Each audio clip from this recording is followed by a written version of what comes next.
Hi everyone, this is Eagle News. I'm Ralph Cornell in Washington. It's the first Saturday of December 2022 here in the nation's capital. The week's recap begins with the largest active volcano on the planet erupting for the first time since 1984. Mauna Loa, which is Hawaii's second highest mountain, has shown increased activity for several months through frequent low-magnitude earthquakes.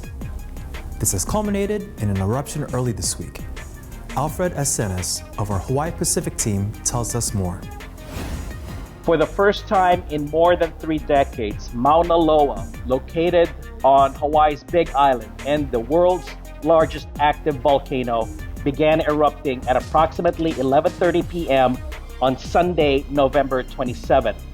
Now, according to the Hawaiian Volcano Observatory, or HVO, as of 6:30 a.m. Monday, lava from the caldera have begun flowing out of its summit and towards the northeast rift zone, where fissures have been feeding several lava flows. In fact, we have footage from eyewitnesses who provided the Eagle News some footage of the activity early morning. This one is coming from the northern town of Waikoloa, which is 55 miles or roughly 88.6 kilometers to the north. So it is clearly visible even from that distance. Now, as of this report, the lava flows do not pose a threat to nearby communities. However, as a precaution, Hawaii Island County and the Hawaii Red Cross have opened at least 2 temporary shelters at Kailua Kona to the west and Pahala due south. As of 9 a.m. today, about 100 people have voluntarily left their homes and taken up temporary refuge at these said facilities. According to Hawaii Island County Mayor Mitch Roth, he believes that there is no immediate danger to any community, any town at this time, and has currently stood fast in not issuing any sort of evacuation. Earlier today, the National Weather Service issued an ashfall advisory for all of Big Island and the surrounding waters.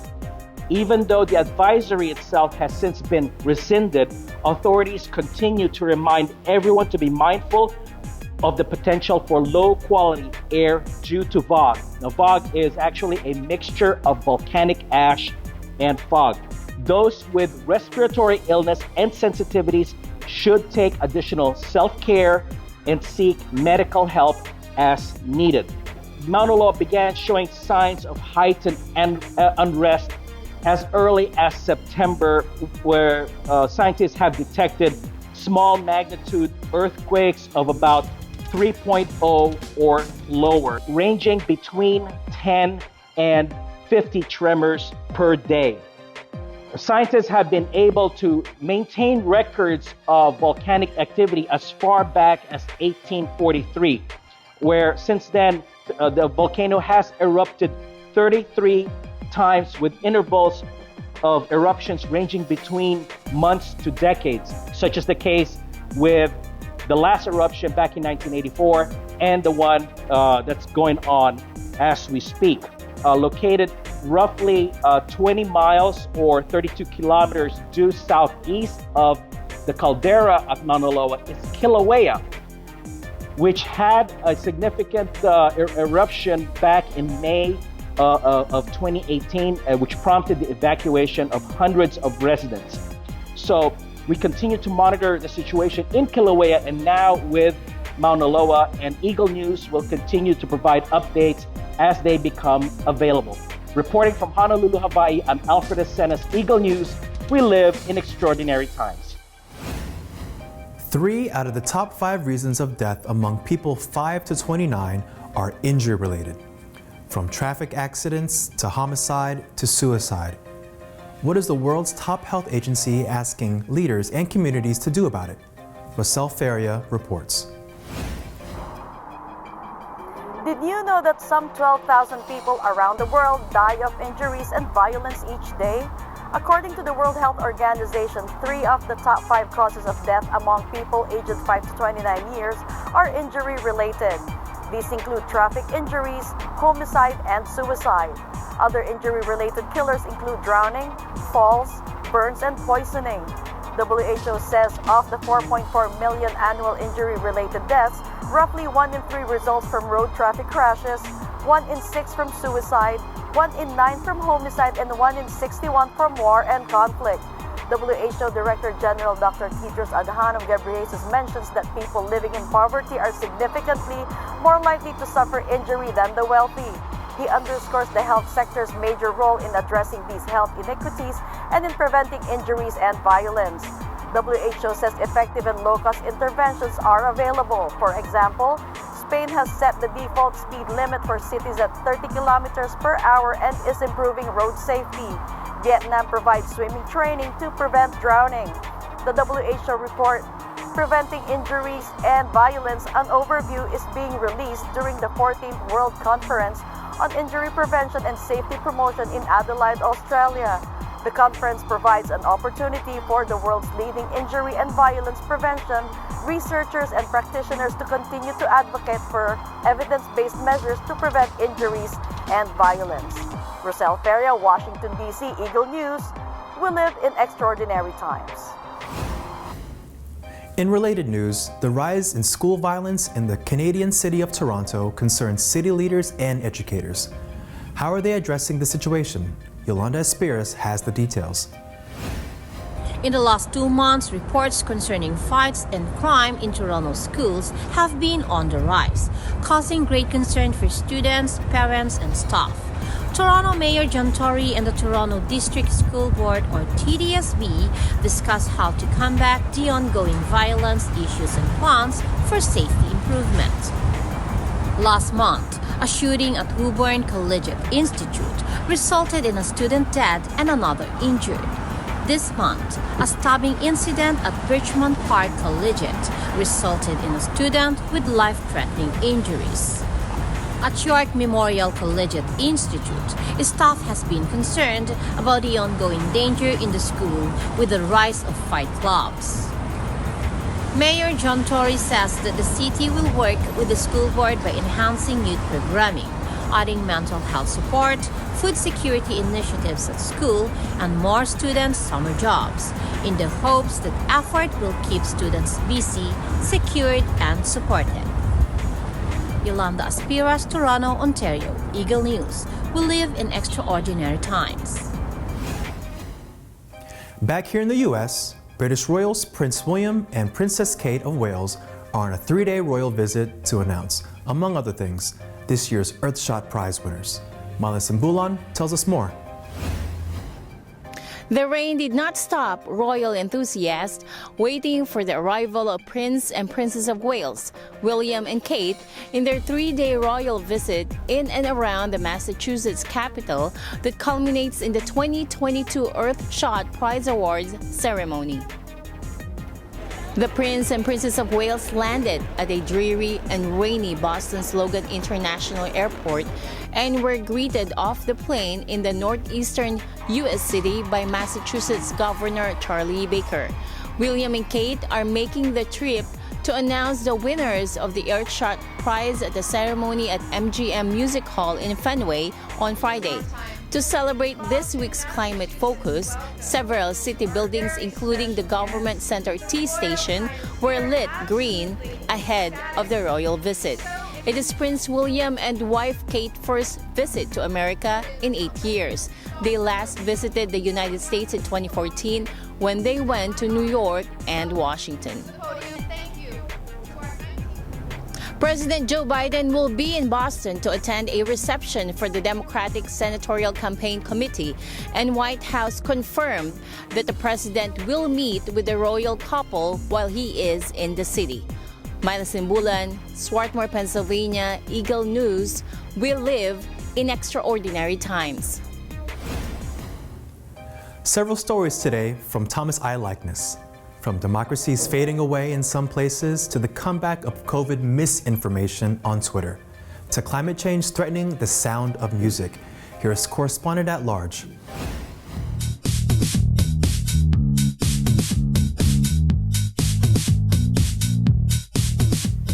And now news and commentary from around the globe.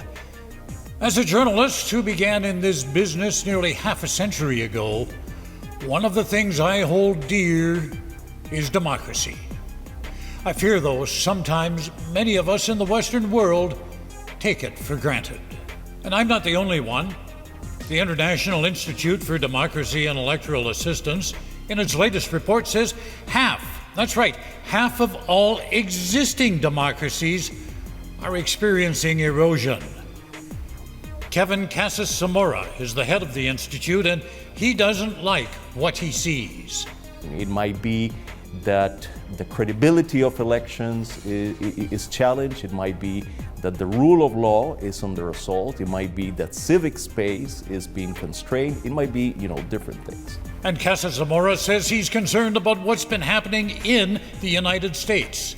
There, it's quite clear by now that the fever didn't break with the election of a new administration, and the fever being the runaway levels of polarization, the attempts to undermine the credibility of electoral results without any evidence of fraud. Casas-Zamora says in the U.S., all kinds of freedoms are being taken away. Again, let's not take things for granted. And what happens when freedoms are eliminated? In Russia, just this past week, a book fair was held in Moscow. Book publishers there are worried that with all of the new restrictions the government has imposed, they won't be able to publish certain works. Or worse yet, if they do, they may face prosecution. In the complete absence of democracy, we need to look no further than Afghanistan. Life for women there is very, very bleak. Girls are minimally educated. It's the only country in the world where girls are banned from attending secondary school. Jobs for women are almost non-existent, so all they can do is just stay home. So what's happening now after a little more than a year of Taliban rule? Well, girls as young as 13, in the autumn they used to shop for a new school uniform. Now, they're picking out wedding dresses. That's right. Parents are encouraging their teenage daughters to marry so that they are no longer a burden to the family. There are other countries in the world where people are equally repressed. Before I leave the subject of democracy, I want to give you former British Prime Minister Winston Churchill's observation of democracy. He said it was the worst form of government, except for all the others. So let's not lose it. What's that sound you hear? That's Twitter these days. New owner Elon Musk will no longer enforce a policy to prevent the spread of COVID misinformation. So expect more of this. That's right, quack cures for COVID and probably scores of other health problems. Climate change may limit the ability of musicians to buy quality musical instruments. I'm talking about instruments such as acoustic guitars, violins, cellos. The wood for high-end instruments like these comes from Resud forest, which covers the border between Switzerland and France. It's festooned with spruce trees that are hundreds of years old. And the wood from this forest, well, it's coveted by musicians worldwide. Now the bad news. Climate change and drier, warmer weather threatens the special tonal qualities of this wood, and that's certainly sounding a flat note for instrument makers. Back in 7 days, and in the meantime, I wish you all peace, joy, and happiness in the ensuing week. Thomas I. Likeness, Correspondent at Large, Eagle News. We live in extraordinary times. Let's head on over to Papua New Guinea. Advocating the rights of children and ensuring their protection are the main focus of this year's International Celebration of Children's Day. In Port Moresby, Echo Orteleza Quinola reports on Oceania at a Glance.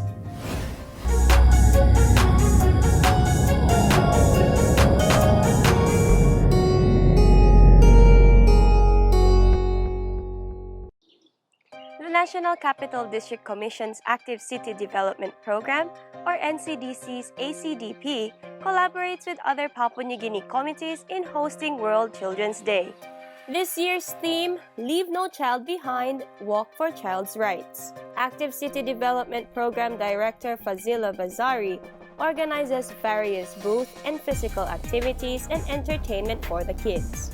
The event focuses on reflecting on and advocating every child's right and ensuring those rights are protected.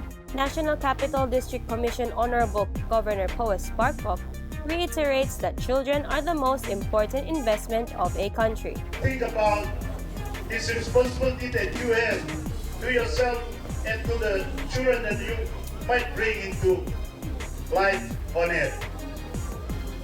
That it is a serious responsibility. And it's a responsibility that you must take seriously.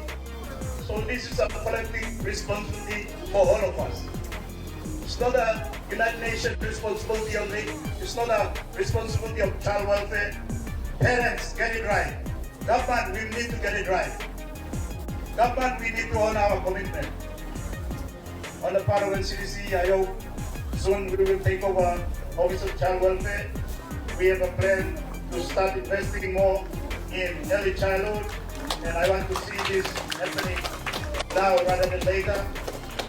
The UNICEF country representative and the director for National Office of Child and Family Services are among the speakers at the event.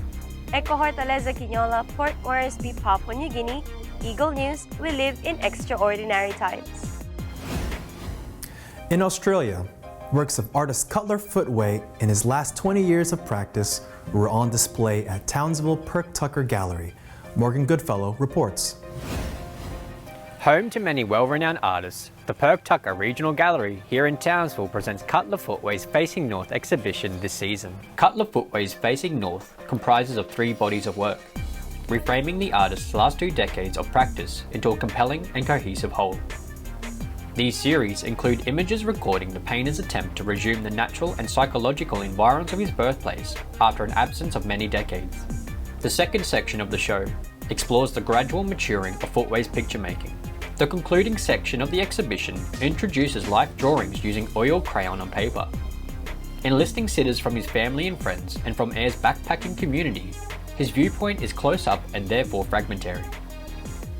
Morgan Goodfellow, Townsville, Australia, Oceania At A Glance, Eagle News. Calling on communities around the globe to help eradicate the threat of AIDS by 2030. The World Health Organization says no one must be denied HIV services, no matter who they are or where they come from. Carlo Valdez on Health is Wealth.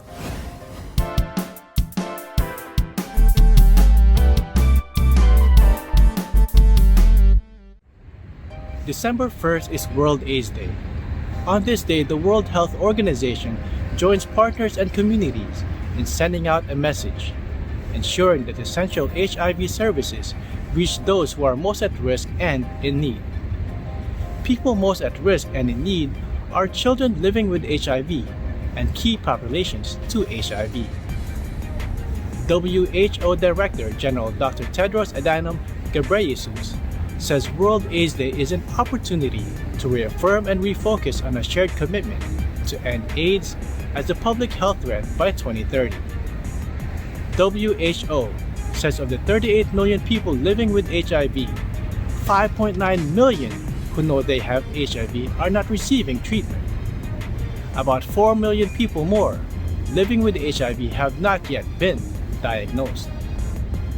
In 2021, only 52% of children living with HIV were accessing antiretroviral treatment that helped them lead normal and healthy lives. In order to catch up, get back on track, and meet the goal to eradicate AIDS as a public threat in 8 years, WHO Director of the HIV, Hepatitis, and STI program says no one must be denied services, no matter who they are or where they live. Carlo Valdez, Union, New Jersey, Eagle News. We live in extraordinary times. A total of 40 million children missed a measles vaccine last year, prompting top health agencies to sound the alarm. Get your kids vaccinated. Joanne Soriano reports. Last year, 40 million children missed a measles vaccine dose, according to the World Health Organization and the Centers for Disease Control and Prevention, or CDC. 25 million of these children missed their first dose, and close to 15 million missed their second dose. The WHO and CDC report that this decline is a major setback in global progress towards measles elimination, leaving millions of children vulnerable to infection. The health agencies say that in 2021, of the 9 million cases, there have been 128,000 deaths worldwide. This alarming number is blamed on declines in vaccine coverage, weakened measles surveillance, continued interruptions and delays in immunization activities due to COVID-19, and persistent large outbreaks this year. These factors also mean that measles remain an imminent threat in every region around the globe. WHO Director General Dr. Tedros Adhanom Ghebreyesus says getting immunization programs back on track is absolutely critical. He says behind every statistic in the report is a child at risk of a preventable disease. The CDC states that measles is one of the most contagious human viruses, but is almost entirely preventable through vaccination. To create herd immunity and achieve and maintain measles elimination, coverage of 95% or greater of 2 doses of measles-containing vaccine is needed. At present, there are only 81% of children receiving their first measles-containing vaccine dose, and only 71% of children receiving their second measles-containing vaccine dose. The CDC says these are the lowest global coverage rates of the first dose of measles vaccination since 2008. Joanne Soriano, New York, New York, Eagle News. We live in extraordinary times. In the NBA, the Los Angeles Clippers host the Utah Jazz for the second time this year at their Filipino Heritage Night. The home team witnessed an LA victory and were entertained by Filipino and Fil-Am artists, wowing fans. In Los Angeles, Alan Basilaje on EBC Sports International.